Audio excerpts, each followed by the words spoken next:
ಇದು ಸುಮನಿನ ಕತೆ. ಅವಳಿಗೆ ಯಾರತ್ರ ಏನಿದೆಯೋ ಅದು ಬೇಕು. ಅವಳ ಇಂತಹ ಒಂದು ಸ್ವಭಾವದಿಂದ ಅವರ ಅತ್ತೆ ಮತ್ತೆ ಗಂಡ ತುಂಬಾನೇ ಪಾಪ ಕಷ್ಟಪಡ್ತಿದ್ರು. ಸುಮನ್ಗೆ ಒಬ್ಳು ಫ್ರೆಂಡ್ ಇದ್ಲು, ಅವಳ ಹೆಸರು ರೀಮಾ. ಅವಳು ತುಂಬಾನೇ ಧನವಂತಳು, ತುಂಬಾ ದೊಡ್ಡ ಮನೆ ಇರುತ್ತೆ. ಯಾವಾಗೆಲ್ಲ ಅವ್ರ ಮನೆಗ್ ಹೋಗ್ತಾಳೋ ಆಗ ಅಲ್ಲೇನೇನಿರುತ್ತೋ ಅದೆಲ್ಲ ಇವಳು ತಗೋಬೇಕು ಅಂತ ಯೋಚನೆ ಮಾಡ್ತಾಳೆ. ಮತ್ತೆ ಮನೆಗ್ ಬಂದ್ಮೇಲೆ ಗಂಡನತ್ರ ಅದು ಬೇಕು ಇದು ಬೇಕು ಅಂತ ಹಠ ಮಾಡ್ತಾಳೆ. ಸುಮನ, ನೀ ಕಾಸ ನನಗೆ ಮನೆಗೆ ರೇಷನ್ ತರ ಕೊಟ್ಟಿದೆ, ಮತ್ತೆ ಅದೇ ಹಣವನ್ನ ನೀನು ಬೆಲೆ ಬಾಳುವ ಸೋಫಾ ಕವರ್ ತಗೊಂಡಿದೀಯಾ. ಮೊದಲೇ ಇಷ್ಟೊಂದು ಸೋಫಾ ಕವರ್ ಮತ್ತೆ ಬೆಳೆ ಬಾಳುವ ಪೇಂಟಿಂಗ್ ಮತ್ತೆ ಅಲಂಕಾರಿಕ ವಸ್ತುವನ್ನ ಮನೆ ಗೋಡೆಗೆ ಹಾಕಿದ್ಯಲ್ಲ, ಇನ್ನೆಷ್ಟು ಅಂತ ತರ್ತೀಯ? ಇದೆಲ್ಲ ಅನಾವಶ್ಯಕ ಖರ್ಚು. ಈಗ ನಾನಂತೂ ಏನಾದ್ರು ಅಂದ್ರೆ ಆಮೇಲೆ ಸೊಸೆಗ್ ಬೇಜಾರಾಗತ್ತೆ.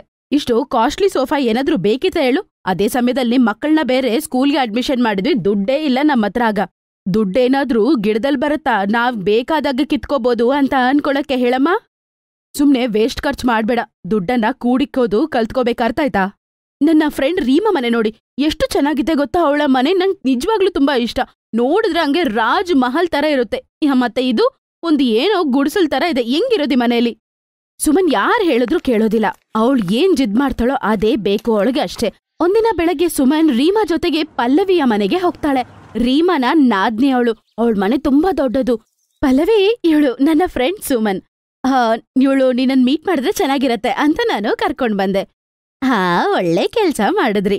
ಬನ್ನಿ ಕುತ್ಕೊಳ್ಳಿ, ನಿಮ್ಗೋಸ್ಕರ ನಾಷ್ಟ ತರಿಸ್ತೀನಿ. ರಾಮು, ನಾಷ್ಟ ತಗೊಂಡ್ ಬಾ. ಪಲ್ಲವಿ, ನಿನ್ನ ಕಿಚನ್ ನೋಡೋದಕ್ಕೆ ತುಂಬಾ ಸುಂದರವಾಗಿದೆ. ಅವಳ ಕಿಚನ್ ಗಾಜಿಂದು ಕಣೆ, ನೋಡಕ್ಕೆ ತುಂಬಾ ಚೆನ್ನಾಗಿರುತ್ತೆ. ಅವಳು ಇವಾಗ ತಾನೇ ಇದನ್ನ ಮಾಡ್ಸಿದ್ಲು, ಚೆನ್ನಾಗಿದೆ ಗೊತ್ತಾ?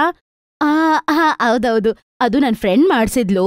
ಅವಳ ಕಿಚನ್ ನೋಡಿ ನನ್ಗೆ ತುಂಬಾ ಇಷ್ಟ ಆಯ್ತು, ಅದಕ್ಕೆ ನಾನು ಗಾಜಿಂದ್ ಮಾಡಿಸ್ಬಿಟ್ಟೆ. ನಿಜವಾಗ್ಲೂ ತುಂಬಾ ಚೆನ್ನಾಗಿದೆ ಗೊತ್ತಾ? ಮತ್ತೆ ನೀವೊಂದ್ಸಲ ಒಳಗಡೆ ಬಂದು ನೋಡಿ ಅರ್ಥ ಆಗತ್ತೆ. ಇದು ಗಾಜಿನ್ ಕಿಚನ್ ಅಂತ ಗೊತ್ತಾಗಿದ ತಕ್ಷಣ ಅವಳಿಗೆ ಶಾಕ್ ಆಗ್ಬಿಡತ್ತೆ. ಆಹಾ, ಚೆನ್ನಾಗಿರತ್ತೆ ಅನ್ಕೋತಾಳೆ. ಮತ್ತೆ ಮನ್ಸಲ್ಲಿ ಅನ್ಕೋತಾಳೆ ನನ್ಗೂ ಅದೇ ಬೇಕು ಅಂತ. ಆಮೇಲೆ ಮನೆಗ್ ಹೋಗ್ತಾಳೋ ಇಲ್ವೋ ಶುರು ಹಚ್ಕೋತಾಳೆ, ಇಲ್ ನೋಡಿ ನನ್ಗೆ ಬೇಕೇ ಬೇಕು. ಏನೋ ಗಾಜಿನ ಅಡುಗೆ ಮನೆ, ಆದ್ರೆ ಗಾಜಿನ ವಸ್ತು ತುಂಬಾ ನಾಜೂಕಾಗಿರುತ್ತಲ್ಲ, ಮತ್ತೆ ಅದಕ್ಕೆ ಎಷ್ಟು ಖರ್ಚು ಬರುತ್ತೆ? ಇದ್ರ ಬಗ್ಗೆ ನೀನಾದ್ರೂ ಯೋಚನೆ ಮಾಡಿದ್ಯಾ? ರೀಮನ್ ನಾದ್ನಿ ಮನೆಯಲ್ಲಿ ಇದೆ ರೀ, ಅವ್ರಿಗೆ ಯಾರು ಬೇಡ ಅಂತ ಹೇಳಿಲ್ಲ. ಆಹಾ, ಅವ್ರತ್ರ ದುಡ್ಡಿದೆ, ಅದಕ್ಕೆ ಬೇಕಾಗಿರೋದು ಮಾಡಿಸ್ಕೋತಾರೆ. ಅದು ಬೇಡ ಅಂದ್ರೆ ಬೇರೆದ್ ಮಾಡಿಸ್ಕೋತಾರೆ. ನಮ್ಮ ಹತ್ರ ಏನಾದ್ರೂ ಅಷ್ಟು ದುಡ್ಡಿದ್ಯಾ ಹೇಳು? ಪಾಪ ಅನಿಲ್ ಒಬ್ನೇ ಸಂಪಾದನೆ ಮಾಡ್ತಿದ್ದಾನೆ, ಇವಾಗ್ಲೇ ಎಷ್ಟು ಖರ್ಚಿದೆ. ಮತ್ತೆ ಇನ್ನೂ ಜಾಸ್ತಿ ಖರ್ಚು ಕೊಡ್ಬೇಡ. ನೀವು ಸುಮ್ನೆ ಇರಿ ಅತ್ತೆ, ಸರಿನಾ? ನೀವ್ ಸುಮ್ನೆ ಕಾರಣ ಹೇಳ್ತಿರ್ಬೇಡಿ. ನನ್ ಫ್ರೆಂಡ್ ಮುಂದೆ ನನ್ಗೂ ಮಾನ ಮರ್ಯಾದೆ ಇರ್ಬೇಕಂದ್ರೆ ನಂಗೆ ಬೇಕೇ ಬೇಕು. ನನ್ಗೆ ಕಿಚನ್ ಬೇಕೇ ಬೇಕತ್ತೆ. ಬರೋ ತಿಂಗಳು ನನ್ ಫ್ರೆಂಡ್ಸ್ ಇಬ್ರು ಮನೆಗ್ ಬರ್ತಿದ್ದಾರೆ. ಅಷ್ಟರಲ್ಲಿ ನನ್ ಕಿಚನ್ ಗಾಜಿಂದಾಗಿ ಬದ್ಲಾಗಿರ್ಬೇಕು ಅಷ್ಟೇ. ಸುಮನ್ ಯಾರೇನ್ ಹೇಳಿದ್ರು ಕೇಳೋದೇ ಇಲ್ಲ. ದುಡ್ಡನ್ನ ಬೇಜಾನ ಖರ್ಚು ಮಾಡ್ಬೇಕು, ಯಾರಿಗೇನಿದೆಯೋ ಅದು ಬೇಕು ಅಂತ ಅನ್ಕೋತಾಳೆ. ಮತ್ತೆ ಪಾಪ ಅನಿಲ್ ಏನ್ ಮಾಡ್ತಾನೆ, ಸ್ವಲ್ಪ ದುಡ್ಡಿಟ್ಕೊಂಡಿರ್ತಾನೆ. ಮತ್ತೆ ಅವಳು ಸಂತೋಷವಾಗಿರ್ಬೇಕಂತ ಅವಳಿಗೋಸ್ಕರ ಸ್ವಲ್ಪ ದಿನದ ನಂತರಾನೇ ಇವರು ಗಾಜಿನ್ ಕಿಚನ್ ನ ರೆಡಿ ಮಾಡ್ಬಿಡ್ತಾರೆ. ಅಲ್ಲಿನವರೆಗೆಲ್ಲ ಸರಿಯಾಗಿರತ್ತೆ.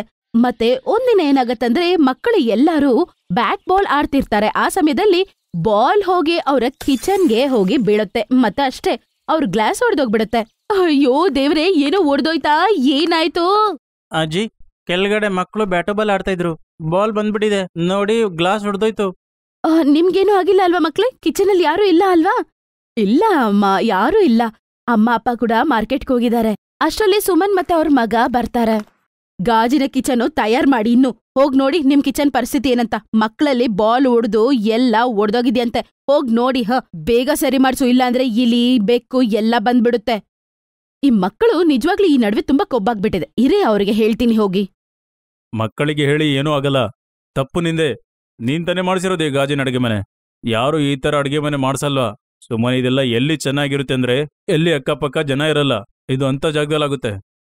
ನಿಂತ್ಕೊಂಡು ಯಾಕೆ ಭಾಷಣ ಕೊಡ್ತಿದ್ದೀರಾ? ಹೋಗಿ ಅದನ್ನ ರೆಡಿ ಮಾಡ್ಸೋ ಕೆಲ್ಸ ನೋಡಿ. ಹೌದು, ದುಡ್ಡು ಖರ್ಚು ಮಾಡುತ್ತೆ, ಏನ್ ಮಾಡೋದು? ಹೋಗ್ ಖರ್ಚು ಮಾಡಿ ಅಷ್ಟೇ. ಬಿಸಿಲ್ಗಾಲ ಪ್ರಾರಂಭ ಆಗುತ್ತೋ ಇಲ್ವೋ, ಇವಾಗ ಬಿಸಿಲು ಒಳಗಡೆ ಬರಕ್ ಶುರು ಆಗತ್ತೆ. ಅವಳ ಕೈಯಲ್ಲಿ ತುಂಬಾ ಹೊತ್ತಲ್ಲಿ ನಿಲ್ಲಕ್ಕಾಗಲ್ಲ. ಅದು ಮಾತ್ರ ಅಲ್ದೆ ಅಡ್ಗೆನೇ ಮಾಡಕ್ಕಾಗಲ್ಲ. ಅಲ್ಲಿ ಹೋಗಿ ನಿಂತ್ಕೊಂಡು ತುಂಬಾನೇ ಕಷ್ಟಪಡ್ತಿದ್ಲು. ತುಂಬಾನೇ ಯೋಚನೆ ಮಾಡ್ತಾಳೆ, ಇವಾಗ ಅಡ್ಗೆ ಮಾಡೋದಾ ಏನ್ ಮಾಡೋದಂತ. ಆಮೇಲೆ ಅವಳು ಅಲ್ಲಿಂದ ಆಚೆ ಬರ್ತಾಳೆ. ಅವಳು ಬರ್ತಿರೋದನ್ನ ನೋಡಿ ಅವ್ರತ್ತೆ, ಏನಾಯ್ತಮ್ಮ ಸೊಸೆ, ಯಾಕೆ ಇಷ್ಟು ಬೆವರು ಸುರಿತಿದೆ? ಅತ್ತೆ, ಅದು ಏನಂದ್ರೆ ಬಿಸ್ಲತ್ತೆ, ಅದೇ ಗ್ಲಾಸಿಂದ ತುಂಬಾ ಬಿಸಿಲು ಬರ್ತಿದೆ. ಇವಾಗ ನನ್ ಕೈಯಲ್ಲಿ ಅಡ್ಗೆ ಮಾಡಕ್ಕಾಗೋದಿಲ್ಲ.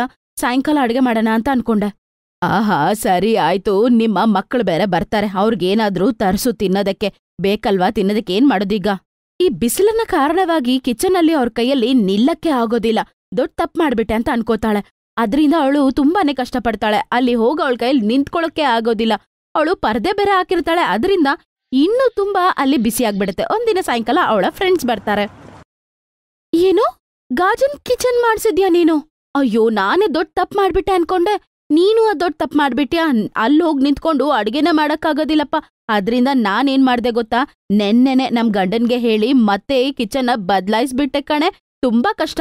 ನಾನೇನೋ ನನ್ ಫ್ರೆಂಡ್ನ ನೋಡಿ ತುಂಬಾ ಚೆನ್ನಾಗಿರುತ್ತೆ ಅಂತ ಮಾಡಿಸ್ಕೊಂಡೆ. ಯಾರಪ್ಪ ಅಲ್ಲಿ ನಿಂತ್ಕೊಂಡ್ ಕಷ್ಟಪಡೋದು? ನನ್ ಮನೆಗ್ ನೀನ್ ಬಾರೆ, ನನ್ ಹೊಸ ಕಿಚನ್ ನೋಡಿದ್ರೆ ನಿಂಗ್ ತುಂಬಾ ಇಷ್ಟ ಆಗತ್ತೆ. ರೀಮನ ನಾದ್ನಿ ಪಲ್ಲವಿಯ ಮಾತು ಕೇಳಿ ಇವಳು ಶಾಕ್ ಆಗ್ಬಿಡ್ತಾಳೆ. ಮತ್ತೆ ಇವಳಿಗೆ ಅರ್ಥ ಆಗತ್ತೆ ಇವಳು ಮಾಡಿ ತಪ್ಪು ಅಂತ. ಮತ್ತೆ ಇವಳು ಎಲ್ಲಾ ವಿಷಯಕ್ಕೂ ಆಟ ಮಾಡೋದು ತಪ್ಪು ಅಂತ ಅವಳು ಅರ್ಥ ಮಾಡ್ಕೋತಾಳೆ. ಆಮೇಲೆ ಅವಳು ಏನ್ ಮಾಡೋದಂತ ಅರ್ಥ ಆಗದೆ ಕೂತ್ಕೊಂಡಿರ್ತಾಳೆ. ಅನಿಲ್ ತುಂಬಾನೇ ಒಳ್ಳೆಯವನು. ಅದು ಮಾತ್ರ ಅಲ್ದೆ ಹೆಂಡ್ತಿನ ತುಂಬಾನೇ ಪ್ರೀತಿಸ್ತಾನೆ. ಅವಳ ಸಂತೋಷಕ್ಕೋಸ್ಕರ ಏನಾದ್ರೂ ಮಾಡ್ತಾನೆ. ಅದಕ್ಕೆ ದುಡ್ಡು ಖರ್ಚಾದ್ರೂ ಪರವಾಗಿಲ್ಲ ಅಂತ ಮತ್ತೆ ಬದಲಾಯಿಸ್ತಾನೆ. ಅತ್ತೆ, ರೀ, ನಾನು ನಿಜವಾಗ್ಲೂ ಕ್ಷಮಿಸ್ಬಿಡಿ. ಇನ್ಮೇಲೆ ನಾನು ಈ ತರ ಬೇಕಾಬಿಟ್ಟಿ ಖರ್ಚು ಮಾಡಲ್ಲ. ನಾನು ಇನ್ಮೇಲೆ ನೋಡ್ಕೊಂಡು ಏನ್ ಮಾಡ್ಬೇಕು ಅಂತ ಅರ್ಥ ಮಾಡ್ಕೊಂಡು ಖರ್ಚು ಮಾಡ್ತೀನಿ. ನನ್ನನ್ನ ದಯವಿಟ್ಟು ಕ್ಷಮಿಸಿ. ನಾನು ಯಾವ್ದಕ್ಕೂ ಇನ್ಮೇಲೆ ಆಟ ಮಾಡಲ್ಲ. ಆಹಾ, ಇವತ್ತು ಸರಿಯಾಗಿ ಮಾತಾಡ್ದೆ ಸೊಸೆ ನೀನು. ಹಿಂಗಿರು ಸಂತೋಷವಾಗಿ. ಹಂಗಂತ ಹೇಳಿದ್ಮೇಲೆ ಅವಳು ಅವಳ ಸ್ವಭಾವನೇ ಬದಲಾಯಿಸ್ಕೋತಾಳೆ. ಯಾವ್ದಕ್ ಬೇಕೋ ಅದು ಮಾತ್ರ ಖರ್ಚು ಮಾಡ್ತಿದ್ಲು. ಅವತ್ತಿಂದ ಫಾಲ್ತು ಖರ್ಚುಗಳು ಮಾಡ್ತಿರ್ಲಿಲ್ಲ. ಮತ್ತೆ ಸಂತೋಷವಾಗಿ ಅವ್ರಿರ್ತಿದ್ರು.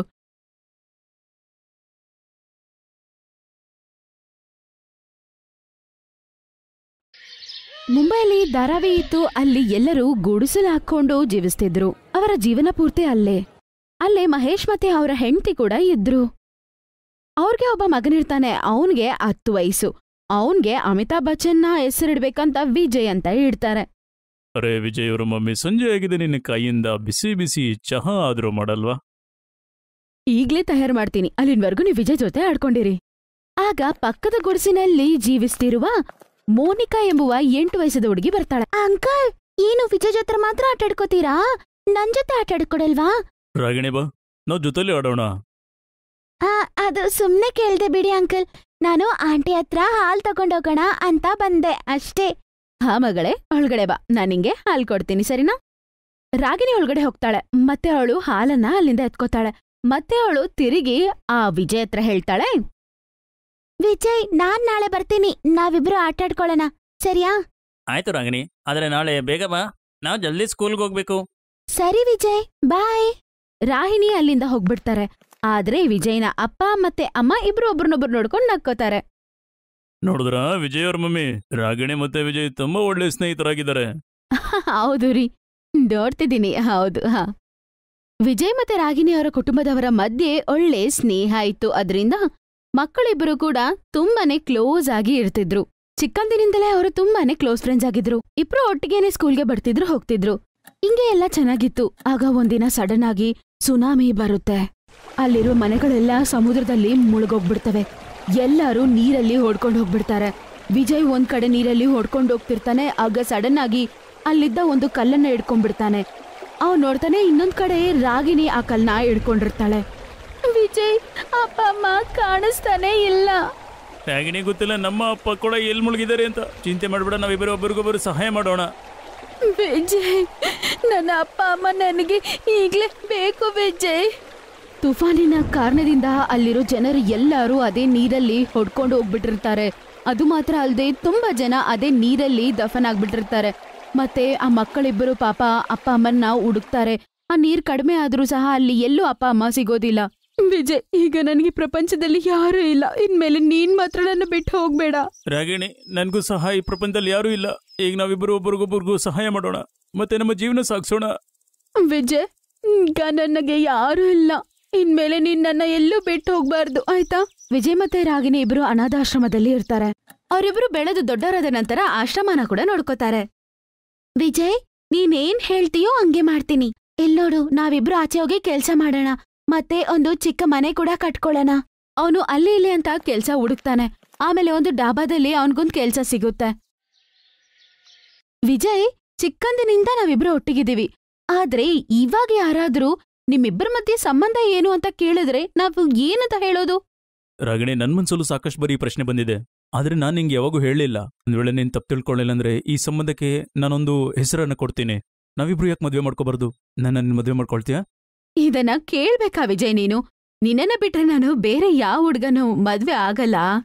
ಹಾಗಾದ್ರೆ ಸರಿ, ನಾನ್ ಸ್ವಲ್ಪ ಹಣ ಕೊಡಿಟ್ಟಿದ್ದೀನಿ. ನಾಳೆ ನಾವು ಅನಾಥಾಶ್ರಮಕ್ಕೆ ಹೋಗೋಣ, ಮತ್ತೆ ಎಲ್ರಿಗೂ ನಮ್ಮ ಮದುವೆ ವಿಷಯನ ಹೇಳೋಣ.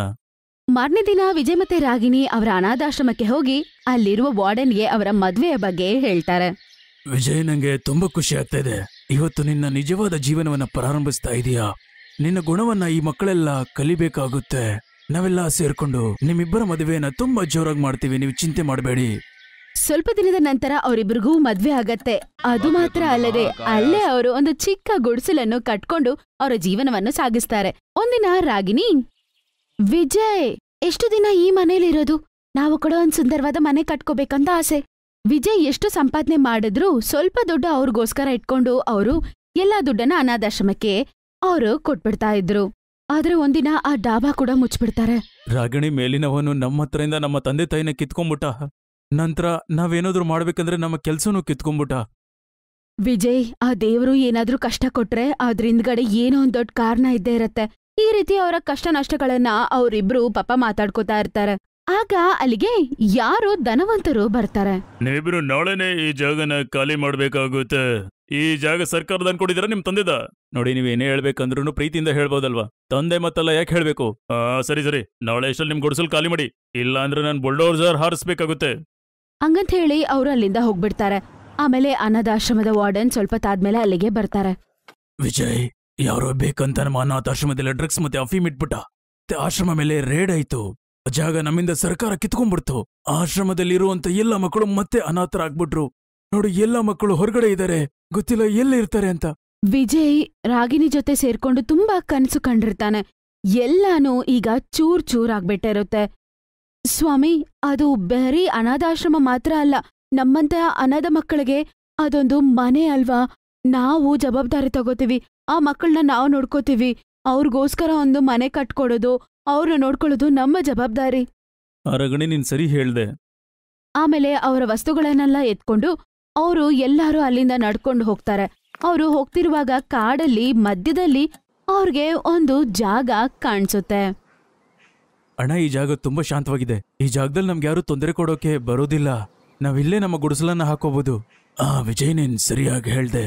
ರಾತ್ರಿ ಅವರಿಬ್ರು ಮಲ್ಕೊಂಡು ಮತ್ತೆ ಏನ್ ಮಾಡೋದು ಅಂತ ಡಿಸ್ಕಸ್ ಮಾಡ್ತಾ ಇರ್ತಾರೆ. ರಾಗಿಣಿ, ನೋಡು, ಒಂದೇ ಒಂದು ದಿನದಲ್ಲಿ ಏನೆಲ್ಲ ಆಯ್ತು. ಇವತ್ತು ಮದುವೆಯ ದಿನ. ನಾನ್ ಅನ್ಕೊಂಡೆ ನಾನ್ ಸ್ವತಃ ಹಣ ಸಂಪಾದಿಸ್ತೀನಿ, ನಮ್ದು ಒಳ್ಳೆ ಬೆಡ್ರೂಮ್ ಇರುತ್ತೆ ಅಂತ, ನಮ್ದು ಒಳ್ಳೆ ಬಂಗ್ಲೆ ಇರುತ್ತೆ ಅಂತ. ಯಾವ್ದ್ರಲ್ಲಿ ನಾನು ಎಲ್ಲ ಅನಾಥ ಮಕ್ಕಳನ್ನ ಇಡ್ತೀನಿ. ಆದ್ರೆ ಎಲ್ಲ ಕನಸು ಮುರಿದೋಯ್ತು. ಮತ್ತೆ ಅವರಿಬ್ರು ಮಾತಾಡ್ತಾ ಮಾತಾಡ್ತಾ ನಿದ್ದೆ ಮಾಡ್ಬಿಡ್ತಾರೆ. ಆಗ ಅವರಿಬ್ಬರಿಗೆ ಸಡನ್ ಆಗಿ ಒಂದೇ ಕನ್ಸು ಬರುತ್ತೆ. ಆ ಕನಸಲ್ಲಿ ಅವರ ಅಪ್ಪ ಅಮ್ಮ ಎಲ್ಲರೂ ಬಂದಿರ್ತಾರೆ. ಮಕ್ಕಳೇ, ನಮ್ಗೆ ತುಂಬಾ ಖುಷಿ ಆಯ್ತು ನೀವಿಬ್ರು ಮದುವೆ ಮಾಡ್ಕೊಂಡಿರೋದು. ಮತ್ತೆ ಜೊತೆಗೆ ಸಾಕಷ್ಟು ಅನಾಥ ಮಕ್ಕಳನ್ನ ನೋಡ್ಕೊಳ್ತಾ ಇದ್ದೀರಾ. ಹಾಗಾಗಿ ಪರಮಾತ್ಮ ನಿಮಗೆ ಸಹಾಯ ಮಾಡೋಕೆ ನಮ್ಮನ್ನ ಕಳಿಸಿದ್ದಾನೆ. ಆಗ ಸಡನ್ ಆಗಿ ಒಂದು ಬೆಳಕು ಬರುತ್ತೆ. ಆಮೇಲೆ ಅವರು ಕಣ್ ತೆಗೆದ್ ನೋಡಿದ್ರೆ ಅವ್ರು ಮಲ್ಕೊಂಡಿರೋ ಜಾಗದಲ್ಲಿಲ್ಲ. ಅವರು ಬಂಗಾರದ ಬೆಡ್ ಮೇಲೆ ಮತ್ತೆ ಬೆಳ್ಳಿ ಬೆಡ್ ಮೇಲೆ ಇರ್ತಾರೆ. ನಂಬಕ್ಕೆ ಆಗಲ್ಲ ಅವ್ರಿಗೆ. ವಿಜಯ್, ಏನು ವಿಜಯ್ ಇದಲ್ಲ? ನನ್ನ ಕನ್ಸಲ್ಲಿ ನಮ್ಮ ಅಪ್ಪ ಅಮ್ಮ ಬಂದಿದ್ರು. ನಿನಗೂ ಕನ್ಸಲ್ಲಿ ಅಪ್ಪ ಅಮ್ಮ ಬಂದ್ರಾ? ರಗಣೆ, ನನ್ ಕನ್ಸಲ್ಲೂ ಸಹ ನಮ್ಮಿಬ್ಬರ ತಂದೆ ತೇ ಬಂದಿದ್ರು. ಮತ್ತೆ ಈ ಚಮತ್ಕಾರ ಅವರೇ ಮಾಡಿದ್ದಾರೆ. ಬಾ, ಹೊರಗೋಗಿ ನೋಡೋಣ.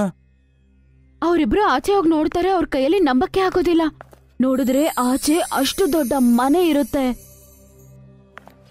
ಮಕ್ಕಳ, ನೀವಿಬ್ರು ಸಾವನ್ನೇ ಗೆದ್ದು ನಿಮ್ಮನ್ನು ಕಾಪಾಡ್ಕೊಂಡು ಒಬ್ರಿಗೊಬ್ಬರು ಈಗ ಸಹಾಯ ಮಾಡ್ತಾ ಇದ್ದೀರಾ. ಚಿಕ್ಕ ವಯಸ್ಸಿಂದ ನೀವು ನಿಮ್ಮ ಸ್ನೇಹವನ್ನ ಬಿಟ್ಟೇ ಇಲ್ಲ. ಇಲ್ಲಿವರೆಗೂ ನಮ್ಮ ಅನಾಥ ಮಕ್ಕಳನ್ನು ಸಹ ನೀವು ಸಾಕ್ತಾ ಇದ್ದೀರಾ. ಇದರ ಫಲವೇನೋ ನಿಮ್ಗೆ ಸಿಗ್ತಾ ಇತ್ತು. ವಿಜಯ್, ನಾ ನಿಂಗೆ ಹೇಳ್ದೆ ಅಲ್ವಾ, ಆ ದೇವ್ರೊಂದ್ ಮಾಡ್ತಾನಂದ್ರೆ ಎಲ್ಲ ನಮ್ಮ ಒಳ್ಳೇದಕ್ಕೋಸ್ಕರ ಅಂತ. ನೋಡ್ದ, ಅಪ್ಪ ಅಮ್ಮ ಬಂದು ನಮ್ಗೋಸ್ಕರ ಎಷ್ಟು ಕೊಟ್ಟು ಹೋಗಿದ್ದಾರೆ. ನಮ್ಗೀಗ ಏನಕ್ಕೂ ಕಡಿಮೆನೇ ಇಲ್ಲ. ವಿಜಯ್ ಅಲ್ಲೇ ಒಂದು ಅನಾಥಾಶ್ರಮ ಮತ್ತೆ ಒಂದು ಹೋಟೆಲ್ ಓಪನ್ ಮಾಡ್ತಾನೆ. ಮತ್ತೆ ತುಂಬಾ ಸಂತೋಷವಾಗಿ ಜೀವಿಸ್ತಾರೆ. Best buddies. Hello friends, thanks for watching this video. अगर आपको ये वीडियो पसंद आया है तो प्लीज लाइक, सब्सक्राइब, कमेंट्स करें इस वीडियो पर, और हाँ, शेयर करना भी ना भूलें. और भी मजेदार वीडियो देखने के लिए नीचे दिए गए बेल आइकॉन को दबाएं. देखते रहिए बेस्ट बडीज.